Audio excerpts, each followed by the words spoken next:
check it out. So we're gonna actually show you guys a little bit about this upgrade that we just did for two of our beautiful South American species of colubrids right here, also known as Hydronastus gigas. In other words, also known as, more commonly known, a false water cobra. So we have a pair of false water cobras inside of here. They're a beautiful, beautiful species. They're found throughout Brazil, throughout Paraguay, and some other regions as well. However, more than common, they most of the time come from Brazil. Although in captivity, we've been phenomenal at breeding these things, so you don't have to get any imported ones whatsoever, have to worry about any of that kind of importation diseases and stuff that comes through. You can go to a local breeder like myself or many other people such as Evergreen State Reptiles and other people that, you know, breed false water cobras and get yourself a captive bred, captive born beautiful baby and raise it up into these crazy big bodied, heavy, long colubrids that they do become. Now check this out, guys. So right here, as you guys can see, we have a big PVC enclosure. This is 6 foot long, 3 foot deep, and 2.5 foot tall right here. And this holds both of my pair of false water cobras, but not just any, they are hypo false water cobras. So these things are beautiful, beautiful creatures right here. You guys can see they're very, very long bodied and thick, thick colubrids right there. This one right here, the male is taking himself a nice bath while the female is exploring and kind of actually going into the hotter section of her enclosure. Now let me explain this. So right here, we have a probe right here that's connected to a thermostat that is connected to the heat bulb. And that way we're able to regulate the exact temperature inside this enclosure down from their hot spot to the gradients that go actually a little bit cooler all the way on the cool side or the further side from the heat lamp right there. Now that heat lamp will go on and off depending on how that probe right there reads the current temperature, and we can therefore regulate the temperature and make sure these guys don't overheat and as well have the exact heat that they need. Now you guys see we do keep a UVB in here, which honestly is not necessary because some people do keep these snakes in racks and it works perfectly fine. However, we keep a UVB in here because I thought, why not? We have the space for it, we have the outlet for it. You know, provide a little additional UVB would be pretty nice. Now these guys are found in wetlands usually, so they are a higher humidity species. As you guys can see, there's already humidity built up on the enclosure right here inside and everywhere else. We use cocoa fiber right here just because it does hold in a good amount of moisture, as well as it makes it easy to clean, honestly, because if they poop on it, I can just take a nice chunk out and throw that away and we're all good from there. Another thing you guys will see is we have 2 water bowls right there. One water bowl being their dish that they can drink out of on the left, that they do not actually get dirty as much. And on the right side, we have a big tub right there where they can actually submerge their whole entire body and get themselves nice and wet as these snakes swim actually. So they're found usually swimming in Brazil and whatnot. So you do want to provide them a nice tub so that they're able to soak. Now these snakes do get relatively large. You guys can see these snakes all the way up to 9 feet long, usually being the female, as the females do get larger than the males. However, my 2 right here are about 6 foot with the female and 6.5 foot on the male. And that female is not done growing. She is sexually mature and is an adult. She did just have 14 duds for us, 14 eggs. Duds being infertile eggs for us. So we did recently acquire this male right here so that we can make sure that they breed for the next time. But she's already doing super well. They're phenomenal eaters. They eat about twice a week, these animals, and we'll give them a large rat or medium rat once a week, and then throughout the second time of feeding, about 3 days later, we'll actually give them a whole bunch of smaller meals, depending if we have frozen thawed snakes from some of our ball python breeding friends that don't have snakes that survive and we're able to utilize them, or we'll feed them quail chicks, we'll feed them quail eggs. Really, they eat anything, liver, heart, gizzards, whatever you guys can find at your local store. Honestly, they'll eat too. These guys are not picky. They're kind of similar to feeding a monitor lizard, honestly, but obviously, you know, you don't want to overfeed them either, as you can do with a monitor or any other type of reptile. Now these guys do hood up just like a cobra. They go almost horizontally and they spread their hood right on their neck and they intimidate predators that way. Not only that, but they also are rear fang venomous. Now The venom isn't enough to actually hurt a human other than giving you some swelling and itching. However, they still pack a really powerful bite. I've yet to be bitten by one, and I don't really care to get bit by one, honestly, because after just holding one, you can feel how strong these animals really are. And just alone with the strength from their body, I can already tell that their bite would probably be a lot worse or just have a lot of power behind it. Luckily, my two are super chill and beautiful and really easy to handle. Not afraid of me at all, and they're just puppy dog tame. And I'm going to show you guys exactly how long they are right now. So just like reticulated pythons or Burmese pythons, I do find these snakes to be very inquisitive and smart. So I like to actually use a hook, not to really grab them, but actually to hook train them so that they know, okay, if they're getting pet by the hook or anything, then they're not going to be getting fed. Now this girl did just lunge out at me. That scared the hell out of me, I'm not going to lie to you. But that's kind of why we use our hook, just to make sure that they know they're not getting fed. It looks like she just wants to come out, honestly, and she's just super active. She is literally going across the whole entire enclosure, just jetting back and forth. She's probably going to pop her head out over here right now. So let's see if we can't get her out. Hey mama, come this way. And I wanted to show you exactly how long these freaking snakes are, but that did scare the hell out of me. So there you guys see, they are really fast animals as well. Just because it's a snake, don't think that this thing is slow whatsoever. I'm going to show you how long this snake is again, how big bodied they are, and then afterwards I'm going to go through the whole entire enclosure with a temperature gun, just so that you're able to see the exact gradients we give these snakes throughout its enclosure, and hopefully you guys can replicate that if you're getting one, and be able to provide the exact needs that a false water cobra would need. So this is our female right here. Again, I usually don't use this hook, but right now she did kind of give me a little spook, and I again don't care to get bit by this snake right here. But here she is. This is our beautiful girl right there.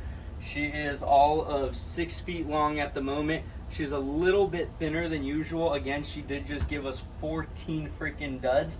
Those are eggs again, guys, but you know, they're infertile unfortunately for this season, so better luck next season. I think she still did a fantastic job. We're going to put some more weight back on her, and hopefully next season she gives us some awesome eggs, and we'll have some beautiful hypo false water cobras. Now check that out, guys. So right here, she's not going to hood up because she's just not an angry snake, honestly. If she was, her whole entire neck, they do this thing where they do hood up just like a naja or a true cobra. And the only thing that's really different is they can't hold their posture straight up. They'll kind of slant and angled and have their hood up, but they can't just go straight up, and they're also not as crazy venomous as a cobra, honestly. But that is where they get the name false water cobra, is just because they do have the hood just like a naja and or a cobra, and they're able to, you know, scare off predators like that and kind of mimic a cobra. So again, being the term false water cobra on these things. Now you guys can see they are just beautiful snakes. You guys can see right behind the eyes right there, they have that banding kind of like a raccoon. They have this heavy bodied head and big scales on their head, kind of similar to an indigo snake. They have that beautiful black tongue on them, and then the belly I think is just really gorgeous with all the spots kind of going straight down its belly.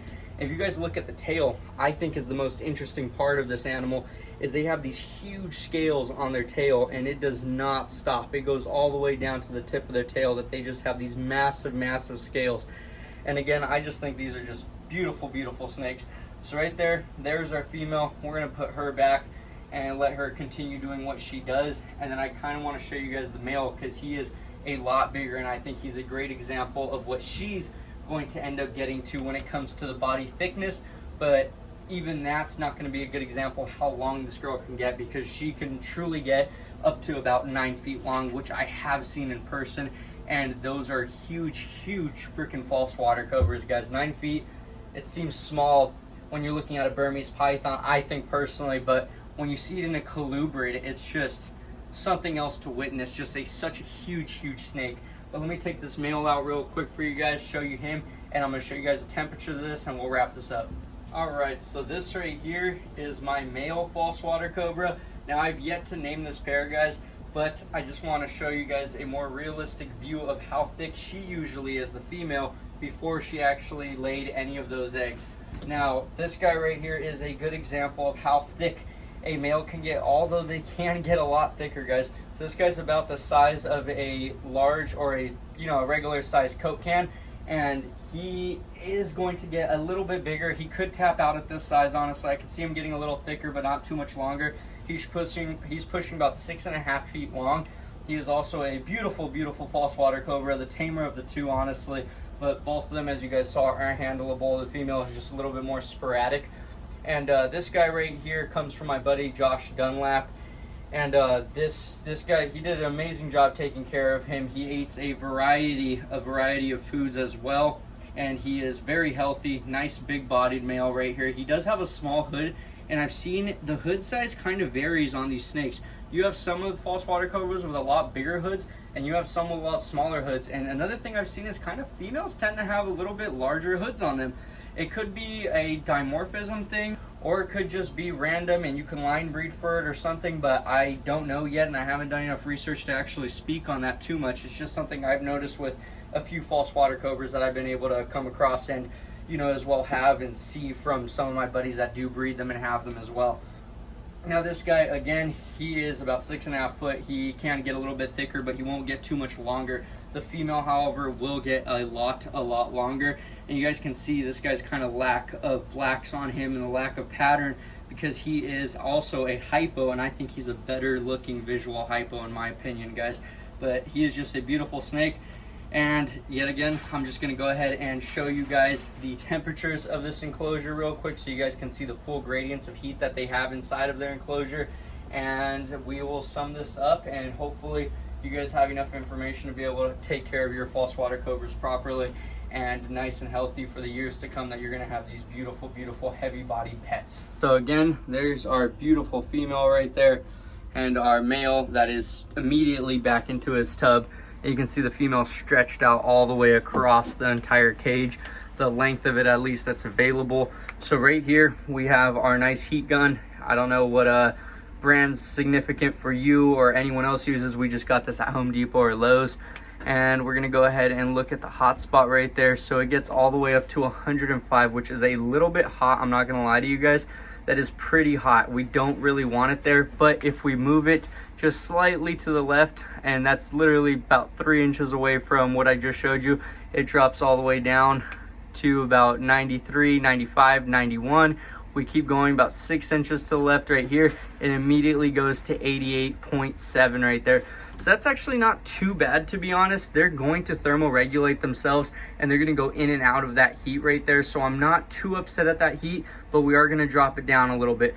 However, I do know if we go into the center of the enclosure right here, we're about 82, 82.4, 82.2. Right there, as you see, we keep going down to the left where the heat is gone, and it's just gonna keep going lower.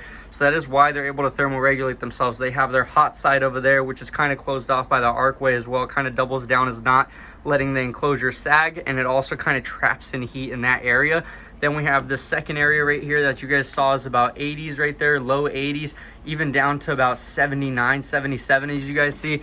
And if we go all the way to this side of the enclosure, their coldest side, you guys see about 77 degrees over there, and it gets about 76 over there, although it's reading 80 against the walls. I don't really have a good spot to actually go into there, so you see their water is about 81, but he's in there, so his body heat is definitely giving off some heat. So you guys can see 79. So again, they have a good amount of area to actually thermoregulate themselves. We do have air holes inside of the back of these enclosures, and they're slotted back there. These things are just beautiful, beautiful enclosures.